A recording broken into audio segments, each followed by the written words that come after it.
नमस्कार दोस्तों, आप सभी को करवा चौथ की ढेर सारी बधाइयाँ। दोस्तों, आज हम इस वीडियो में सुनेंगे करवा चौथ व्रत की कथा और साथ ही एक विनायक जी की कहानी। तो चलिए पहले हम सुनते हैं करवा चौथ की कहानी। बहुत समय पहले की बात है। एक साहूकार के 7 बेटे और उनकी एक बहन करवा थी। सभी सातों भाई अपनी बहन से बहुत प्यार करते थे, यहाँ तक कि वे पहले अपनी बहन को खाना खिलाते और बाद में खुद खाना खाते थे। एक बार उनकी बहन ससुराल से मायके आई हुई थी। शाम को जब अपना व्यापार व्यवसाय बंद कर सारे भाई घर आए तो देखा कि उनकी बहन बहुत ही परेशान थी। सभी भाई खाना खाने बैठे और अपनी बहन से भी खाने का आग्रह करने लगे, लेकिन उनकी बहन ने बताया कि आज उनका करवा चौथ का निर्जल व्रत है। वह खाना सिर्फ चांद को देखकर और चंद्रमा को अर्घ्य देकर ही खा सकती है। अभी तक चंद्रमा निकला नहीं था, इसलिए वह भूख प्यास से व्याकुल हो उठी। सबसे छोटे भाई ने सोचा कि मेरी बहन बहुत ज़्यादा परेशान हो रही है, क्यों न इसका कुछ उपाय निकाला जाए। वह एक पीपल के पेड़ पर एक दीपक जलाकर छलनी की ओट में रख देता है। दूर से देखने पर वह दीपक एकदम चांद के जैसा ही प्रतीत होता है, जैसे कि चतुर्थी का चांद ही उदित हो रहा हो। इसके बाद भाई अपनी बहन को बताता है कि बहन, चांद निकल आया है, तुम उसे अर्घ्य देने के बाद भोजन कर लो। बहन खुशी के मारे सीढ़ियाँ चढ़कर चांद को देखती है और वापस आकर अपनी भाभीयों से कहती है कि भाभीयों, चांद निकल आया है, चलिए अपन अर्घ्य देने के लिए चलते हैं।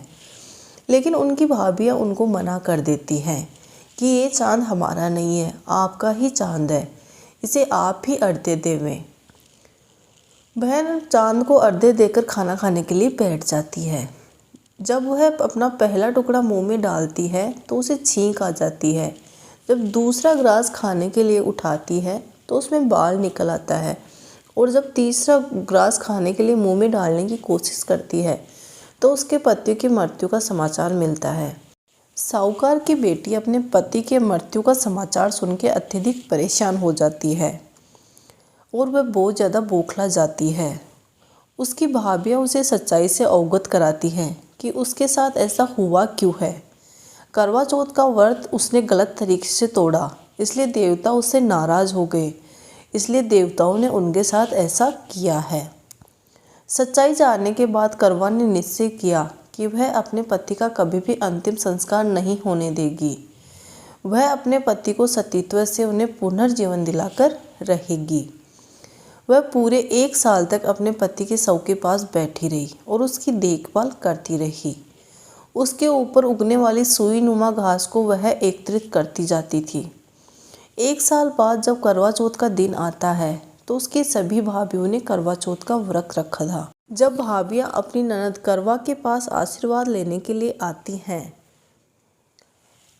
तो वह प्रत्येक भाभी से यम सुई ले लो, पिए सुई दे दो, मुझे भी अपनी जैसी सुहागिन बना दो, ऐसा आग्रह करती है। लेकिन हर बार उसकी भाभी अगली भाभी से आग्रह करने को कह के चली जाती है।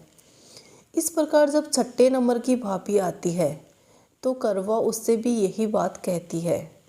ये भाभी उसे बताती है कि उसका व्रत उस दिन उसके छोटे भाई की वजह से टूटा था, अतः उसकी पत्नी में ही ये शक्ति है कि तुम्हारे पति को दोबारा जीवित कर सकती है। इसलिए जब सबसे छोटे भाई की पत्नी आए तो तुम उसे पकड़ लेना। जब तुम्हारे छोटे भाई की पत्नी यहाँ पे आए तो तुम उसे पकड़ लेना, और जब तक तुम उसे मत छोड़ना तब तक कि वह तुम्हारे पति को फिर से जिंदा ना कर दे। ऐसा कहकर वह चली जाती है। सबसे अंत में छोटी भाभी आती है। करवा उनसे भी सुहागिन बनने का आग्रह करती है, लेकिन वह टाल मटोली करने लगती है। इसे देख करवा जोर से पकड़ लेती है और अपने सुहाग को जिंदा करने के लिए कहती है। भाभी उसे छुड़वाने की बहुत कोशिश करती है, लेकिन करवा से छुड़वा नहीं पाती है। अंत में उसकी तपस्या को देखकर उसकी भाभी का दिल पसीज जाता है और अपनी छोटी अंगुली को चीरकर उसमें से अमृत उसके पति के मुंह में डाल देती है। करवा का पति तुरंत श्री गणेश कहता हुआ उठ बैठता है। इस प्रकार प्रभु की कृपा से उसकी छोटी भाभी के माध्यम से करवा को अपना सुहाग वापस मिल जाता है। हे श्री गणेश माँ गौरी, जिस प्रकार करवा को चिर सुहागन का वरदान आपसे मिला है, वैसे ही सब सुहागिनों को मिले। कहते न सुनते न उखाड़ा भरते न। बोलो करवा माता की जय। आइए दोस्तों, अब सुनते हैं विनायक जी की कहानी। एक ब्राह्मण था जो नित्य प्रतिदिन सुबह उठकर गंगा जी के स्नान के लिए जाता और आकर विनायक जी की पूजा करता और विनायक जी की कहानी सुनता था।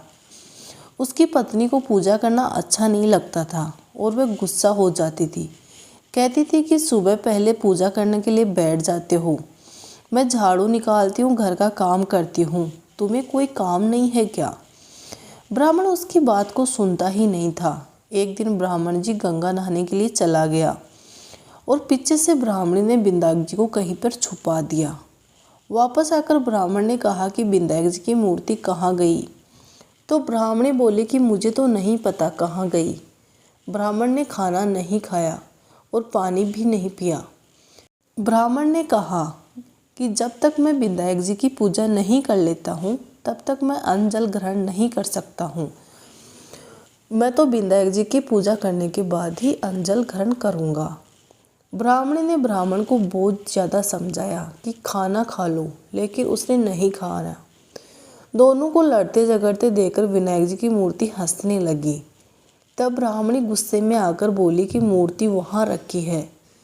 उसके बाद ब्राह्मण ने विनायक जी की पूजा अर्चना की। तब अचानक ही विनायक जी की मूर्ति बोल उठी कि मुझे मेरी सेवा करते हुए बहुत दिन हो गए, कुछ मांग ले ब्राह्मण।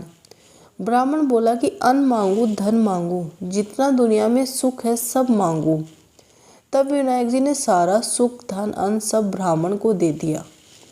ब्राह्मण मूर्ति को मंदिर में रखकर पूजा अर्चना करने लगा। ब्राह्मणी को इतना अन्न धन मिलने से उसकी भी पूजा करने की श्रद्धा जाग उठी और वह भी ब्राह्मण को बोलकर मूर्ति घर में रखवाई और खूब प्रेम से पूजा करने लगी।